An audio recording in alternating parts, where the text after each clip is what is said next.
নমস্কার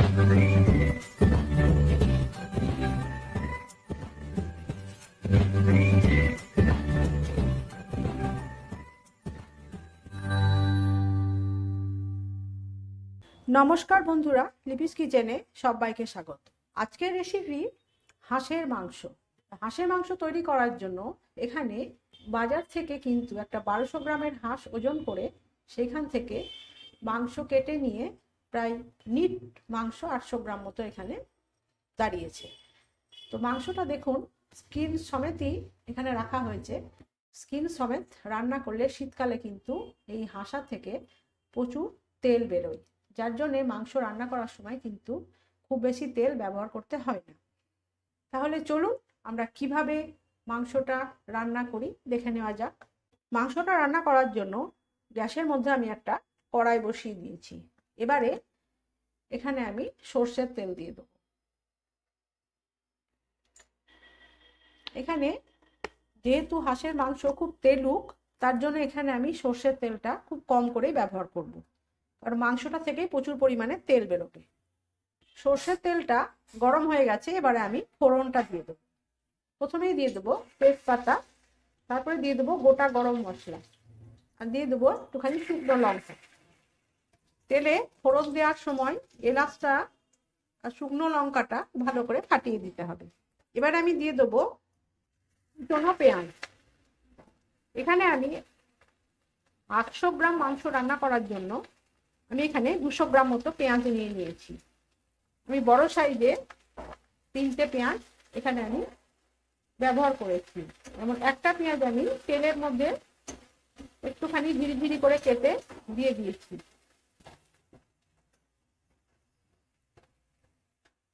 এবারে আমি দিয়ে দেব কিছুটা ফ্রেশ টমেটো। এখানে আমি 1.5 খানা মতন টমেটো ব্যবহার করেছি।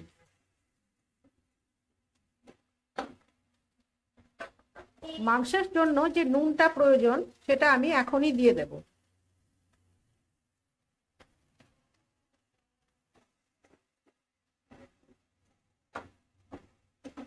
টমেটোটা গলে যাওয়া পর্যন্ত অপেক্ষা করব, তাই আমি এখানে একটুখানি ঢাকা দিয়ে দেব। এবারে আমি ঢাকাটা খুলে দেখব টমেটোটা একদম গলে গেছে। এবারে বাকি মশলাগুলো এখানে আমি দিয়ে দেব। এখানে দিয়ে দিচ্ছি 1.5 চামচ মতন আদা বাটা, 2 চামচ মতো রসুন বাটা, আর দিয়ে দিচ্ছি 2টো বড় সাইজে গ্রেট করে নেওয়া পেঁয়াজ।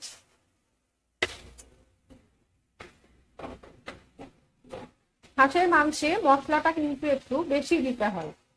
এবারে দিয়ে দেবো সমস্ত গুঁড়ো মশলা। এখানে আমি দিয়ে দেবো 1 চামচ মতন ধনে গুঁড়ো, 1/2 চামচ জিরে গুঁড়ো, পরিমাণ মতন হলুদ, 1 চামচ কাশ্মীরি লঙ্কার গুঁড়ো। এবারে মশলাটার মধ্যে একটু জল দিয়ে মশলাটা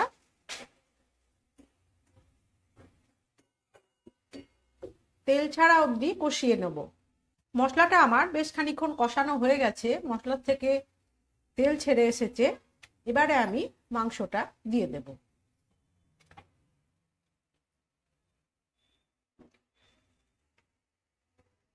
আমি মাংসটার মধ্যে 1 ঢাকনা মতন ভিনিগার দিয়ে দেব। আমি হাঁসের মাংস কড়াইয়ে রান্না করব। এখানে আমি ভিনিগারটা দিলাম কারণ হাঁসের মাংস একটু চিমড়ে টাইপের হয়। যেহেতু আমি কড়াইয়ে রান্না করছি তার জন্য কিন্তু আমি এখানে ভিনিগার দিলাম। আপনারা যারা প্রেসার কুকারে করবেন তাদের ভিনিগার না দিলেও চলবে। মাংসটা আমি গ্যাসটা সিমে রেখে ঢাকা দিয়ে দিয়ে কষিয়ে নেব। এবারে আমি ঢাকাটা খুলে একটু দেখে নেব।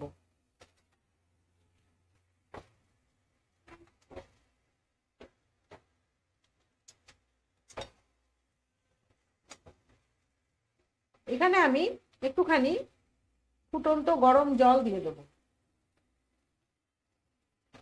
আর দিয়ে দেবো স্বাদ অনুযায়ী একটু চিনি। মাংস কষানোর সময় গরম জল ব্যবহার করবেন। এবারে আমি আবারও ঢাকা দিয়ে দেবো। আমি এইভাবে ঢাকা দিয়ে দিয়ে 5 থেকে 7 মিনিট মতন কষিয়ে নিয়ে ফিরে আসছি। এবারে আমি ঢাকাটা খুলে দেখব মাংসটা কতটা কষানো হয়েছে। দেখুন মাংস থেকে কিন্তু অনেকটাই তেল বেরিয়ে গেছে।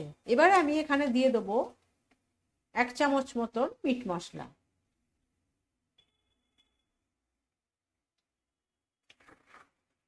মাংসটা কিন্তু একেবারে কষানো হয়ে গেছে, মাংস থেকে প্রচুর পরিমাণে তেল ছেড়ে দিয়েছে। এই হাঁসের মাংস অল্প তেল দিয়ে রান্না করতে হয়, আর এই শীতকালে হাঁসের চামড়াটা প্রচুর পরিমাণে তেলুক হয়। কষানো হয়ে গেছে, দেখুন এখানে কিন্তু আমি একেবারে ফুটন্ত গরম জল ব্যবহার করছি।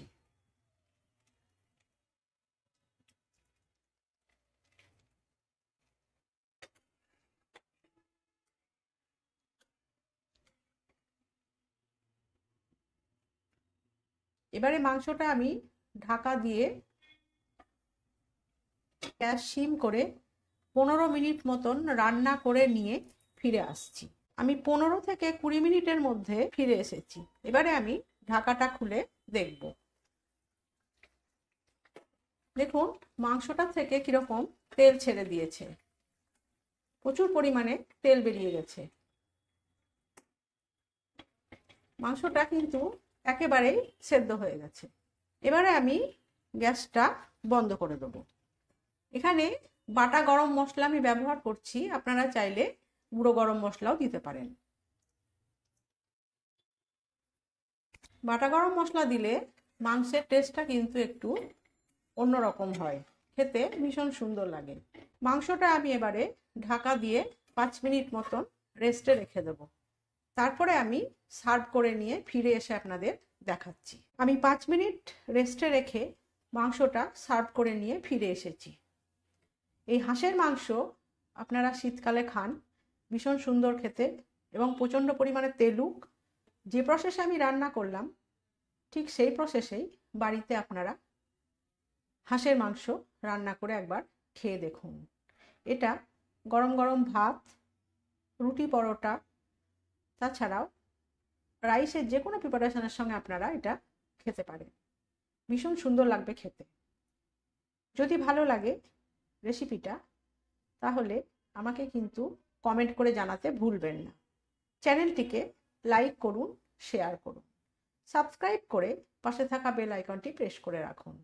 তাহলে আমি যখনই নতুন কোনো রেসিপি আপলোড করব তার নোটিফিকেশান আপনাদের কাছে খুব সহজেই পৌঁছে যাবে।